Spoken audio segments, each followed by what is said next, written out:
Todos os seres vivos em nosso planeta passam por transformações através do processo de evolução, adaptando-se às condições ambientais. Alguns desenvolvem asas para facilitar a locomoção, enquanto outros desenvolvem a capacidade de saltar de árvore em árvore. Certos seres adquirem línguas longas que lhes permitem se alimentar do néctar das flores, enquanto outros se assemelham a plantas para ter sucesso na caça de insetos e atrair sua presa.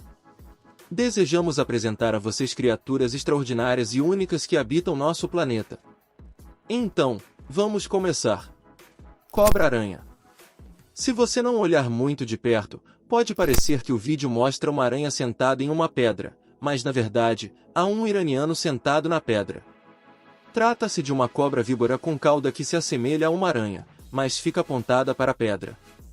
Esse truque da cobra para atrair pássaros e lagartos com os quais se alimenta é tão incrível e raro que os cientistas o descobriram apenas em 1968. Eles inicialmente não conseguiram entender se era uma patologia dos répteis ou se a cobra estava doente com algo.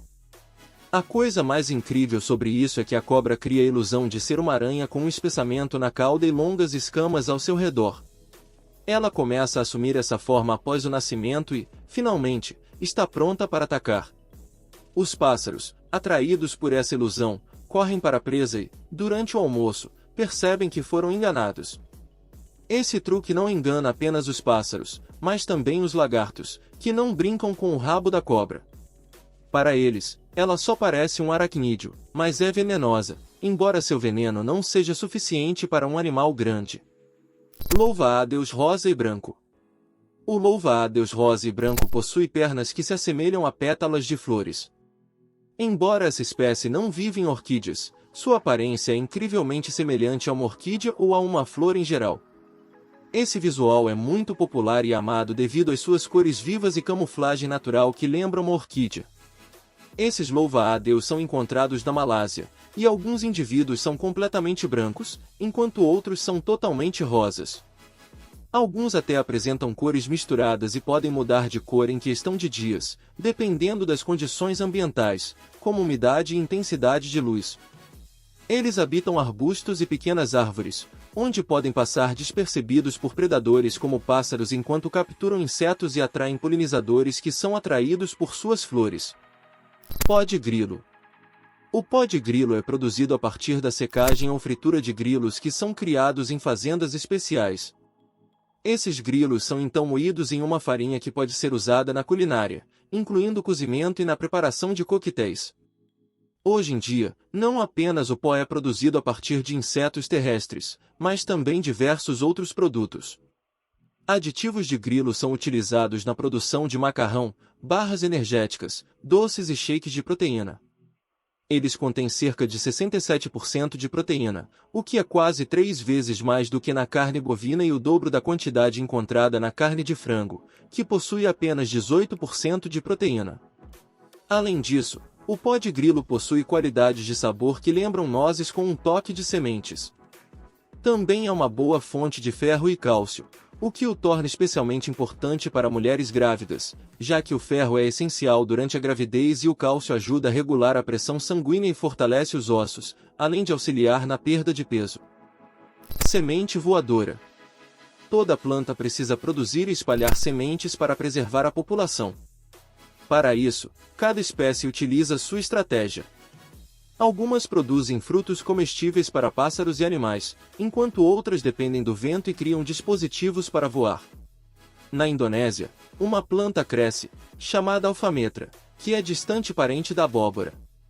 Quando seus frutos amadurecem, ela faz as sementes voarem o mais longe possível.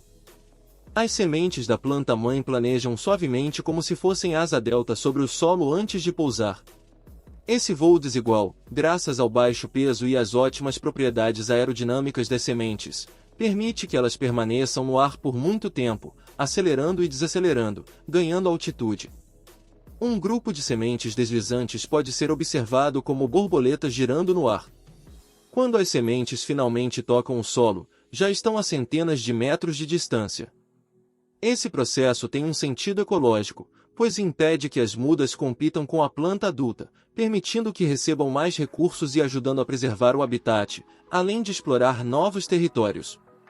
Pássaro açougueiro.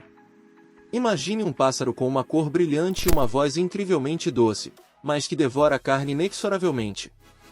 Essa descrição se aplica ao picanço, um pequeno pássaro em comparação com seus parentes com pernas fortes, o que lhes permite capturar e transportar facilmente presas pequenas para onde desejarem. O picanço mata suas presas e as carrega em suas garras, assim como aves maiores fazem. O predador costuma escolher um local, como um arbusto ou árvore com espinhos grandes, onde empala sua presa em uma estaca ou galho e inicia um massacre sistemático. Isso é exatamente o que lhe confere o nome genérico açougueiro. A forma como o picanço lida com a caça é única, e os cientistas não chegaram a um consenso sobre o motivo. Alguns acreditam que o predador armazena o excesso de presas dessa maneira, talvez para uso futuro, enquanto outros pensam que a fixação da presa facilita o corte para um predador pequeno e leve. Na realidade, não é fácil abrir a pele resistente de uma ratazana ou a perna de um sapo em espinhos. Devido a esse instinto predatório, muitos picanços matam mais presas do que conseguem comer. Caranguejo eremita. O caranguejo eremita é ousado e resistente porque ele é caçado por um grande número de inimigos ao longo de sua vida.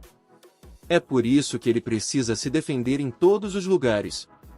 Ele puxa a concha no momento em que um artrópode muda de casa, tornando-se mais vulnerável. Essa concha oferece cobertura adicional contra predadores. O caranguejo eremita se refugia sob pedras em desfiladeiros, mas esse abrigo se torna extremamente inseguro durante as marés baixas. Geralmente, eles procuram várias conchas de moluscos marinhos. No entanto, se elas não estiverem por perto, uma casa alternativa pode ser um talo de bambu ou qualquer outro item de proteção adequado. O gentil crustáceo taurus, durante seu processo de crescimento, deve substituir sua casca por outro abrigo adequado em tamanho. Isso não é uma tarefa fácil, já que a casa deve ser leve, uma concha pesada dificulta sua mobilidade para estabelecer uma estadia confortável. Os caranguejos eremitas podem trocar de conchas, e um crustáceo interessado toca na casa do vizinho se quiser estabelecer relações. Essa transação voluntária ocorre somente após a solução bem-sucedida do problema da habitação. O animal começa a ganhar peso, e o contato estabelecido traz benefícios mútuos. No entanto, às vezes, um mal-entendido do sinal pode levar à defensiva ou luta. Musaranho pigmeu. Essas pequenas criaturas se agarram umas às outras pelo rabo e rapidamente se movem em sua marcha, lembrando uma cobra ou uma centopeia. Os filhotes de musaranho recebem o nome de musaranho rápido e crescem com a necessidade de não perder a mãe. Eles têm um truque interessante. Quando é hora de procurar um novo buraco ou a necessidade obriga a família a partir, um dos filhotes agarra a mãe pelo cozinho enquanto o outro filhote agarra o cu de quem já está agarrando a mãe do filhote, e assim por diante. Isso cria um trem improvisado que viaja pela superfície. Em uma única noite, eles podem facilmente percorrer mais de 8 quilômetros. Às vezes, esse trem faz parecer engraçado, mas a mãe sempre tem seus próprios planos. Esses jovens nunca perderão a oportunidade de agarrar sua mãe se ela passar correndo, o que parece extremamente engraçado. Anjo do mar. Este é um dos habitantes mais incomuns das águas frias do miniatura do Oceano Atlântico, medindo apenas 3 a 5 centímetros. É translúcido e uma graciosa criatura nadadora para assistir. Quem gosta de vê-lo batendo lentamente asas de anjos, parece estar flutuando no ar. Olhando para isso, o voo é impossível imaginar que angelfish é um evoluído, um caracol antigo descendente de um comum ancestral com todos os tipos de caracóis e lesmas. Mas apesar da aparência angelical, isso é um predador impiedoso e muito seletivo. O peixe-anjo é um dos seus parentes, ou melhor, um primo, asa de perna e molusco chamado drumfish. Comendo membros da mesma espécie acontece de acordo com o estritamente planejado esquema. Primeiro, há 3 tenazes entrando tentáculos que têm um aperto mortal. Eles agarram-se à vítima e viram a boca do cartão do anjo da concha. Então, 6 revestidos de quitina se conectam com ganchos afiados localizados em locais especiais. Bolsas orais usando ganchos. O anjo do mar tira o seu menos irmão sortudo da pia e engole inteiramente. Volvem. Gostaríamos de apresentar a sua atenção a um animal único e muito raro, a asa lanosa. Esses animais vivem em áreas do sul da Ásia Oriental. Eles não pertencem a lêmures, não são macacos nem esquilos. Isolados como uma espécie separada na natureza, existem apenas dois tipos destes mamíferos. Eles têm uma membrana única com a qual eles planejam.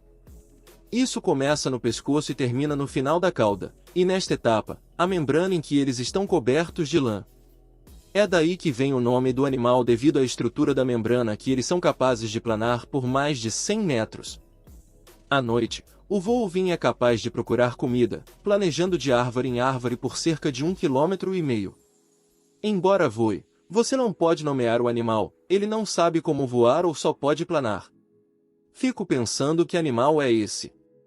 Embora esses animais se assemelhem a semi-macacos e estejam no livro vermelho, em algumas regiões eles continuam a caçar carne saborosa e peles. Também são caçados por razão, o que prejudica as plantações locais. Diabo espinhoso. O diabo espinhoso é um pequeno lagarto com até 20 centímetros de comprimento, corpo curto e achatado, coberto por pontas de vários formatos e tamanhos. Os olhos dos espinhos parecem pequenos chifres, o que é possível para um caso tão incomum na aparência de um lagarto. Foi nomeado em honra do pagão de aparência aterrorizante, a divindade Moloch, que estava associada a sacrifícios humanos no passado. O processo de admissão de líquido é também incomum. Ele não bebe normalmente no sentido desta palavra. Todo o corpo de um lagarto é coberto por pequenos canais ao longo dos quais a umidade que entra no corpo vai para a boca, e o lagarto engole assim. O Moloch consegue o que precisa de umidade apenas devido às corridas matinais depois de entrar na massa de água. Os répteis podem aumentar em até 30%. Isso é tudo por hoje, obrigado por assistir até aqui, vejo você em breve.